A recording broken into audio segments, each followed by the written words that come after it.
నమో భగవతే రుద్రాయ.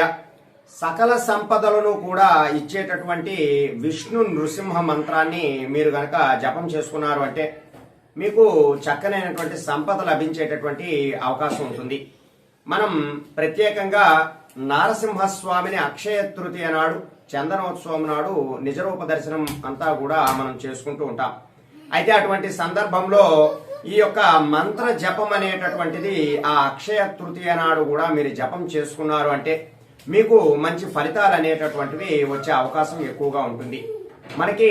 మనకి ఆర్థికంగా అభివృద్ధి చెందడము, అలాగే చక్కనైనటువంటి ఐశ్వర్యము పొందడము అనేటటువంటివన్నీ కూడా ఈ మంత్రంతో మనకి సాధ్యపడతాయి.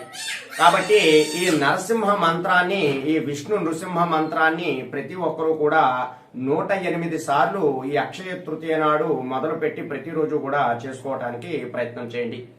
అలాగే ఈ మంత్ర జపము మీరు ఏదైనా ఒక తులసి మాలను జపమాలగా ఉపయోగించి ప్రతిరోజు కూడా ఒక నిర్దిష్ట సమయమునకు, అయితే మీరు ఎప్పుడైతే ఉదయం మొదలు పెడతాను అంటే ఈ మంత్రము ఉదయం మొదలుపెట్టి అయినా చేసుకోవచ్చు, లేదా సాయం సంధ్యా సమయంలో మీరు ఈ మంత్రం మొదలుపెట్టి చేసుకుంటాను అంటే సాయం సమయంలోనైనా సరే ఈ మంత్ర జపం అనేటటువంటిది మీరు చేసుకోవచ్చు. అయితే ఈ మంత్ర జపము చేసిన తరువాత మీరు ఖచ్చితంగా వడపప్పు పానకమును నైవేద్యముగా పెట్టాలి. స్వామివారికి వడపప్పు నైవేద్యముగా పెట్టి పానకము కూడా నైవేద్యముగా పెట్టిన తరువాత దానిని మీరు అలాగే మీ చుట్టుపక్కల ఉన్న వారికి కూడా కొంత ప్రసాదముగా ఇవ్వాలి. మీరు కూడా ఆ ప్రసాదాన్ని స్వీకరించాలి. ఇలా మీరు 41 రోజుల పాటు గనక చేసుకున్నారు అంటే ఆ నరసింహస్వామి యొక్క అనుగ్రహంతో మీకు సకల సంపదలు కూడా కలుగుతాయి. అయితే ఆ మంత్రం ఏమిటి అంటే ఓం శ్రీం హ్రీం జయలక్ష్మీ ప్రియాయ నిత్యముదిత చేతసే లక్ష్మీ శ్రితార్ద్రదేహమే శ్రీం హ్రీం నమః.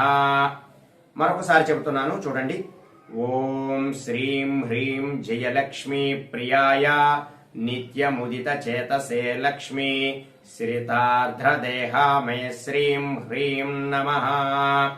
ఈ మంత్ర జపం చేసుకుని చక్కనైనటువంటి సంపదలన్నీ కూడా ఆ నరసింహస్వామి యొక్క అనుగ్రహంతో ప్రతి ఒక్కరూ కూడా పొందడానికి ప్రయత్నం చేయండి.